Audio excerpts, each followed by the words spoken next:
Mais si j'ai bien compris, François, Oui, c'est du bonjour. jeu pour les entreprises et pour rendre C'est du serious game alors. Ou c'est pour rendre les entreprises plus en prise avec leur clientèle. Alors d'une certaine Vincent façon. Jouglar. Vincent Jouglar, bonjour. Merci d'être là. Bonjour à tous les deux. Vous êtes le cofondateur de Gamify. Mhm.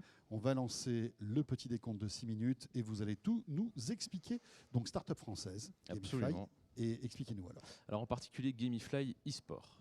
E-sport. E-sport. Alors déjà de base, on est des techniciens et en fait on développe des solutions technologiques qui permettent de venir améliorer l'expérience d'un spectateur, d'un spectateur d'e-sport. L'e-sport, Oui, ça vous parle un petit peu. Oui, bien sûr. Ça C'est vrai commence qu'on à être un paraît sujet vieux, qu'on mais on connaît. sait à peu près ce Vous que êtes sur 01 TV. Hein. Voilà, c'est pas ce que j'allais dire. Mais donc l'e-sport, beaucoup de gens qui regardent en fait des compétitions de jeux vidéo. Qui dit beaucoup de gens qui regardent des compétitions de jeux vidéo, dit beaucoup de sponsors qui s'intéressent justement pour venir toucher cette audience qui est très nombreuse et qui est habituellement difficile à toucher sur des canaux traditionnels. Voilà. Nous, ce qu'on vient faire, c'est qu'on vient développer donc, des solutions qui viennent aider ces marques-là pour mieux toucher leur audience en leur proposant une expérience qui est améliorée. Très concrètement, ce sera souvent des petits jeux qui viennent en fait autour de l'événement, autour de la diffusion et qui viennent faire en sorte que le spectateur il s'amuse. En fait. C'est aussi simple que ça. Pour les entreprises, là où c'est très intéressant, en termes de marque employeur, par exemple, c'est un mot qu'on aime bien, c'est qu'en fait, on vient créer un engouement autour d'une marque d'entreprise, justement pour retenir les jeunes talents. C'est pour créer de l'engagement, comme on dit en marketing, c'est ça ? C'est exactement ça, on vient créer de l'engagement. On sait qu'aujourd'hui, par exemple, un jeune développeur, c'est très difficile à recruter, ça coûte très cher, c'est très difficile à garder quand c'est un bon talent. Oui, c'est vraiment une ressource rare. Exactement, et rare et cher. Comme le cheval.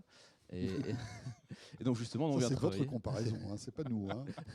Et donc justement, on vient travailler là-dessus pour aider ces marques qui sont des grands noms, des grandes industries variées, pas toujours endémiques du milieu du jeu vidéo. Hein. Il y a des marques qui viennent d'assez loin, justement pour créer de l'attractivité, créer de l'engagement, justement pour conserver ces jeunes talents. D'accord.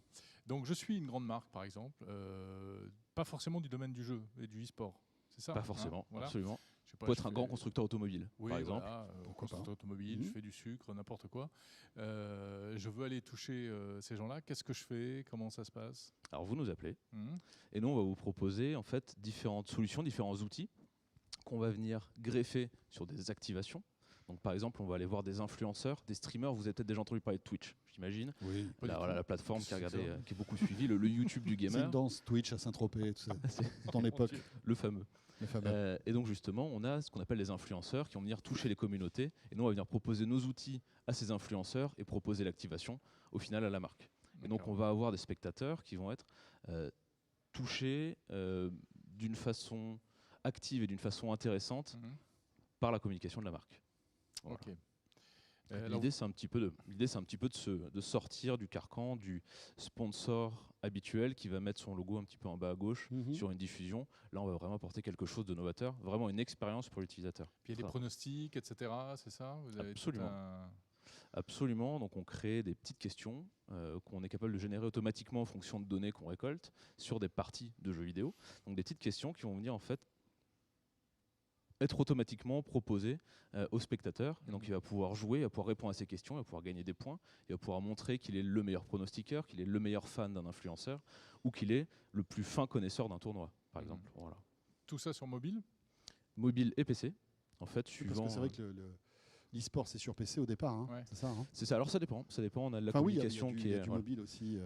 avec Fortnite, des choses comme ça. Mais exactement, et là on est plutôt sur la consommation justement de ces compétitions-là, et donc on a des gens qui vont et regarder sur ordinateur, et regarder sur mobile, et donc nous ce qu'on fait c'est ce qu'on appelle l'expérience second écran, qui vient en plus de l'écran sur lequel ils sont regardés, généralement un téléphone portable quand on est sur l'ordinateur, ou un deuxième écran. Est-ce que la communauté des gamers est prête à avoir ce type d'outils à proximité ? Ça ne les perturbe pas ? C'est pas quelque chose qui... Comment acceptent-ils ce type de choses ? Alors très bonne question, elle est très demandeuse.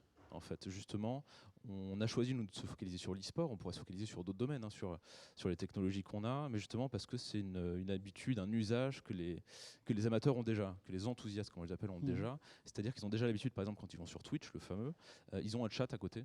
Et donc, en fait, ils peuvent chatter avec la communauté qui regarde aussi avec eux. Ils ont souvent des petites applications qui vont leur permettre d'avoir des statistiques. Oui, ils ont l'habitude du multi-écran, en fait. C'est exactement ça. Et de l'expérience second écran aussi, exactement. Et donc, nous, on ne vient pas justement leur imposer quelque chose, on vient plutôt leur apporter quelque chose qu'ils ont déjà l'habitude d'utiliser en mieux. D'accord. Et alors, vous en êtes où? Vous avez déjà des gros clients dans votre besace ou où en est le développement en fait, de votre business? Alors le développement du business a commencé l'année dernière, donc on a déjà eu des premiers clients, on a déjà fait des premiers POC avec eux. Aujourd'hui, on est en train de les transformer en clients récurrents. Donc en fait, ils vont nous acheter des abonnements justement quand ils vont faire plusieurs opérations sur une année, par exemple. Euh, donc non, ça c'est déjà bien avancé, on commence déjà à être présent sur le marché, on est en train de boucler une première levée de fonds, justement pour aller s'imposer encore plus auprès d'acteurs de taille et à l'international. Ouais. Parfait, très bien.